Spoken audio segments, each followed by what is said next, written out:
How you feeling right now? I mean, I know you kind I of feel great. Yeah. Physically, mentally, probably a little different story, but such is life, you know.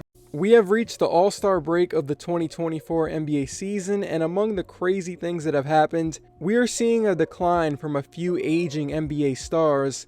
Why is it happening, and is there a chance they can come back to form? Serious question. Has Damian Lillard even been a top 8 point guard this regular season? In his old conference, I can say Dame is having a worse season than Luka, Shai Gilgeous-Alexander, Steph, Kyrie, and James Harden. In the East, he hasn't been as good as Brunson, Maxey, or Halliburton.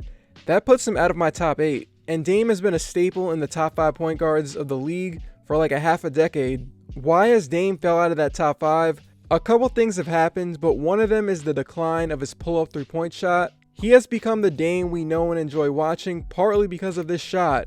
Remember this number. Dame shot 37% on pull-up threes off the dribble in his last season with Portland.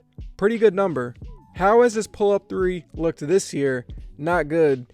Dame is shooting 32% on pull-up threes off the dribble since January 1st. That's a huge drop-off from last year, and when you factor in that Dame is taking a healthy amount of these type of shots, you can see why Dame and the Bucks are in this weird spot. 32% off of pull-up threes is only a little bit better than what Jalen Green is shooting this year.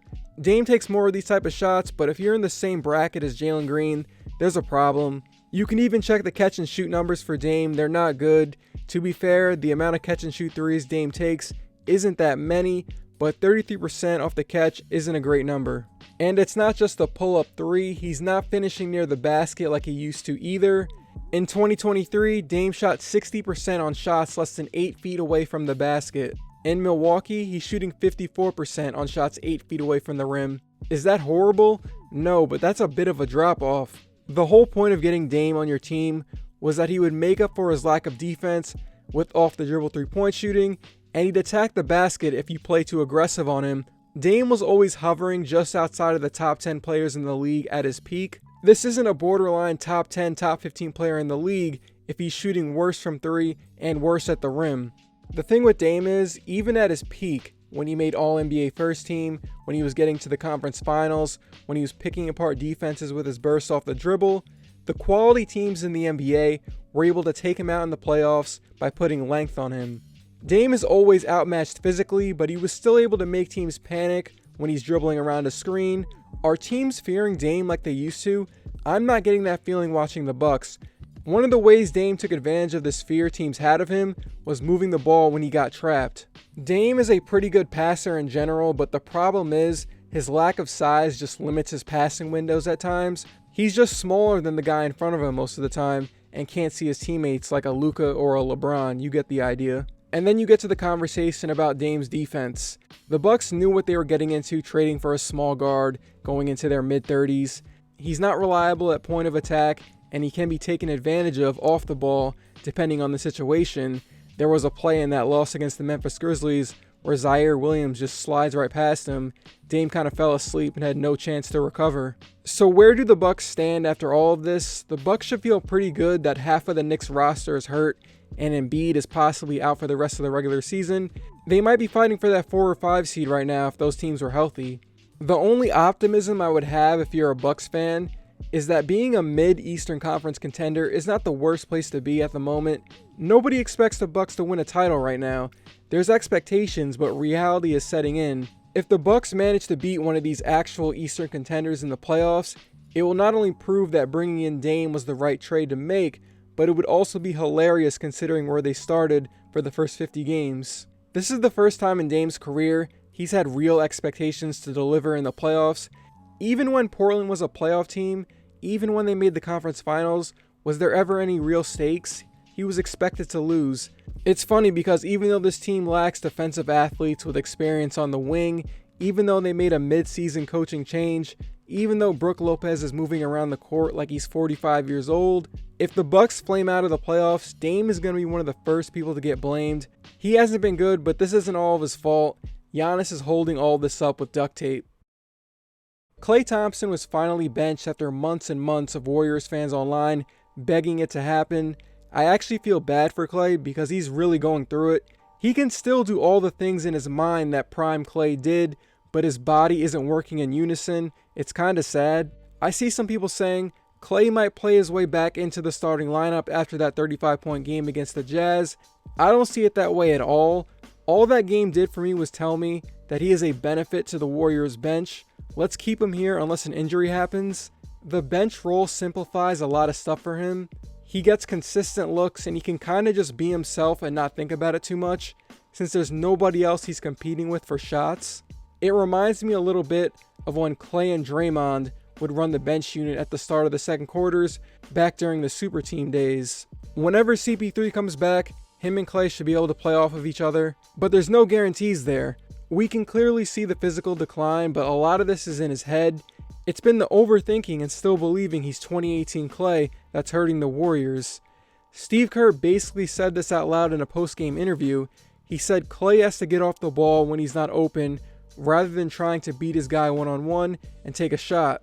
Steve Kerr basically said we're trying to rewire his thinking, which is tough when you've been as good as Klay has in his career. He's not the first and won't be the last NBA great to struggle with this at the end of their career.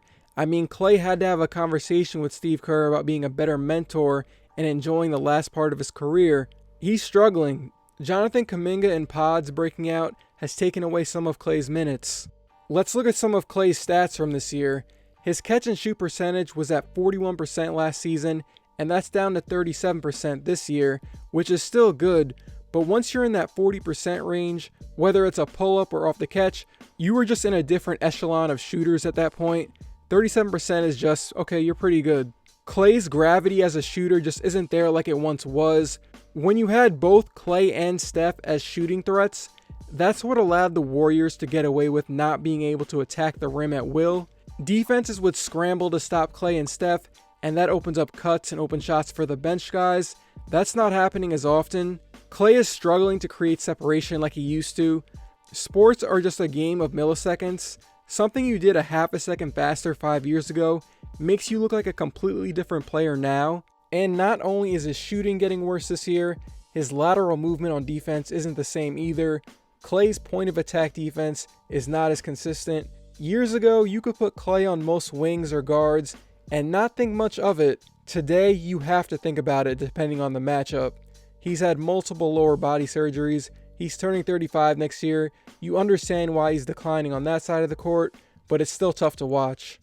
The last player on here, Nikola Vucevic. The Chicago Bulls traded a bit of their future away in 2021 to bring in the two-time All-Star. Granted, it was in the East, but there was a point during his time with the Bulls where everything was going well for Vucevic. They were taking care of business against bad teams and at the top of the conference. DeMar DeRozan was top 10 in the MVP race. The offense around their big three with Zach LaVine, Vucevic, and DeMar DeRozan actually looked not bad. Lonzo Ball and Alex Caruso were carrying the defense on the wing, but that was a long time ago. Now, Vucevic has never been a reliable defender, but he made up for it on the other side of the floor. He could operate out of the post, be a passer at the top of the key, and stretch the floor as a shooter. But Vooch has not been a shooter at all this year. He's shooting 28% on threes. That's a horrible number. I found this stat. Over 90% of Vucevic's three-point shots have been wide open. Over 90% of them, and he's shooting that bad. What makes it worse is that this is a guy who shot over 40% from three seasons ago. Even when he couldn't be relied upon defensively, the three-point shot is something he could always fall back on to open up things for himself and the offense. That is not happening anymore. He's taking less threes, teams don't have to guard him anymore, and him getting worse as a primary option is one of the 30 different things you can point to when talking about the Bulls' decline after 2021. And that's it for me. Appreciate it if you made it to the end of this one. Vucevic has been on the decline for a little bit, but the shooting was never this bad. Seeing Klay and Dame have seasons like this has been wild to witness in real time. If you did enjoy this one, consider subscribing and leave a like. I'll see you guys soon.